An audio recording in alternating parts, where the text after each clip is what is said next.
यूं ही नहीं भारत को त्योहार वाला देश कहा जाता है। यहाँ एक पर्व खत्म होता नहीं कि दूसरा पर्व शुरू हो जाता है। दिवाली के धूमधाम के बाद से त्योहारों का ये सेलिब्रेशन यहीं खत्म नहीं हो जाता, बल्कि त्योहारों का एक बड़ा सा समूह आपका इंतजार कर रहा होता है। और दिवाली के बाद गोवर्धन पूजा मनाई जाती है। और हाँ, हिंदू परंपरा में इसका भी एक अपना ही महत्व होता है। वैसे गोवर्धन पूजा का संबंध भगवान श्री कृष्ण से जुड़ा है। गोवर्धन पूजा सेलिब्रेट करने का एक वैज्ञानिक दृष्टिकोण भी है।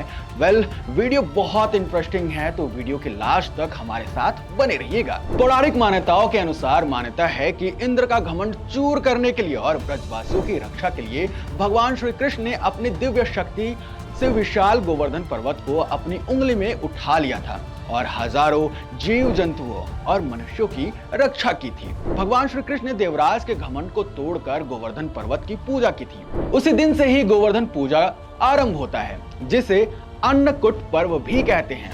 इस दिन लोग अपने घरों में गाय के गोबर से गोवर्धन बनाकर उसकी पूजा करते हैं। अन्नकूट पर्व पर तरह तरह के पकवान तैयार किए जाते हैं, जिसका भोग भगवान श्री कृष्ण को लगाया जाता है।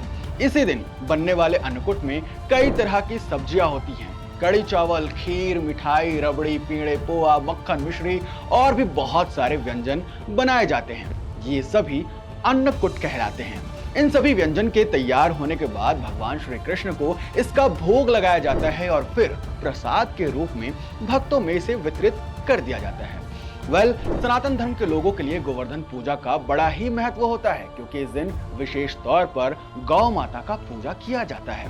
अलग अलग जगहों में इस पूजा की कई सारी मान्यताएं और भी हैं, जैसे कि अन्य जगहों पर ये परिवार की सुख समृद्धि, अच्छी सेहत और लंबी उम्र के लिए भी कामना की जाती है। लेकिन मूल रूप से इस दिन गौ माता का पूजन, लाडली कन्हैया का पूजन बड़े ही धूमधाम से गाय के गोबर के साथ गोवर्धन पर्वत बनाकर किया जाता है।